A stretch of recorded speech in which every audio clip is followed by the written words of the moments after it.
Is there anything worse as a motovlogger than have to do a vlog twice?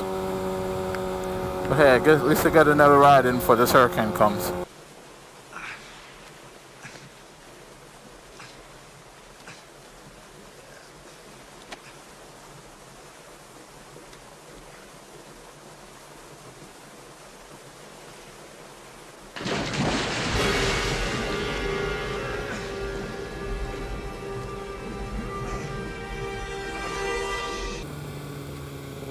Pick a lane.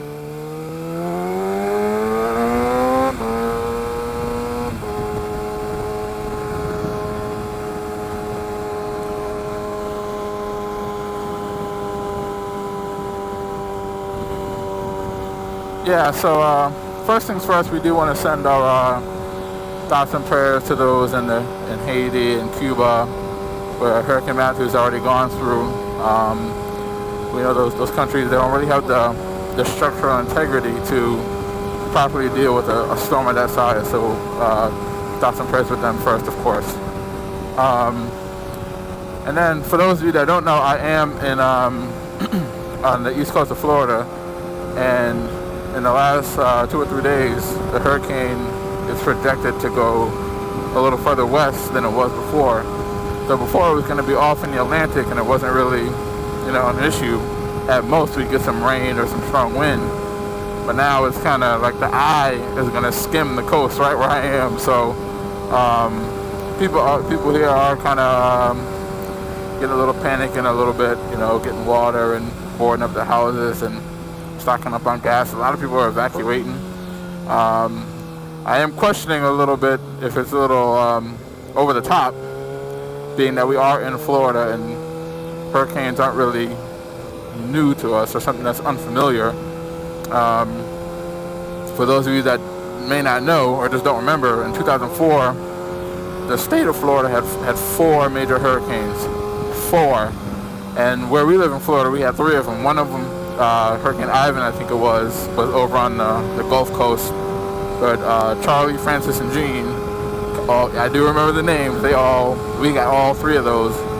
And it wasn't devastating like you see like with Hurricane Sandy or, other major storms other places. Like there wasn't no major flooding or neighborhoods underwater or anything like that. At most, the power was out, I think, for like 5 or 6 days with Hurricane Francis. Some power lines were knocked down, some big trees were knocked down. Like on my house, it pulled all the the tiles off the roof. But other than that, it wasn't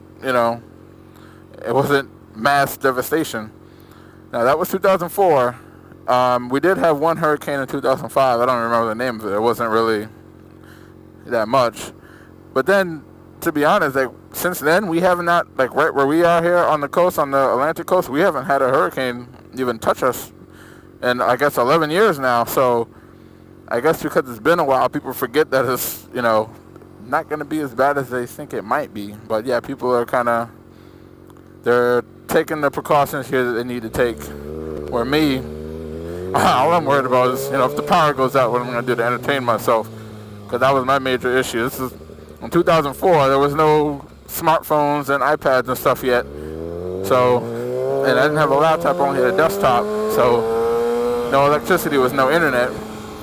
And, as we all know, no internet is very boring. No internet, no TV, no nothing. So, but that's not an issue now because I can keep everything charged and, from my car.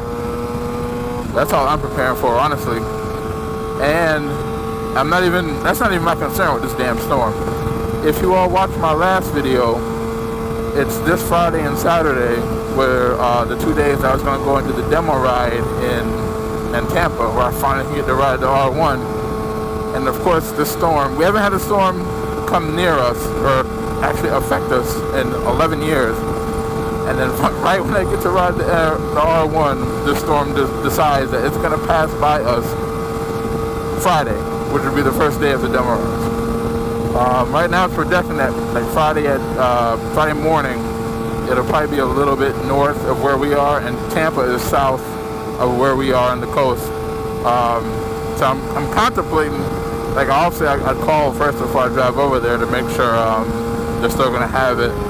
But I was actually contemplating driving over there, even though I would be, as I leave here, I'd still be, in the hurricane. I guess I want to ride the R1 that bad.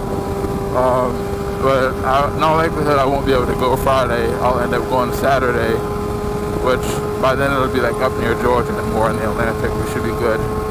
But it's just kind of I'd be highly annoyed if they just straight cancel it, don't even go, and I have to wait another week until the AIM Expo next weekend to get to ride it. I know that's kind of insensitive. I know some people out there are really dealing with things. I've seen some of the pictures of devastation in Haiti and in Cuba. And they really, it was a category 4 when it got, when it hit the eye of the storm, hit that close to Haiti. I think when it passes us, it's only going to be a 3. Or at least that's what it's projected as right now. Yeah, it affected me enough that I wanted to make a video specifically of me possibly having to wait an extra week just to ride the R1. I know, first world problems. But end of rant. Thanks for watching. Y'all take care as always.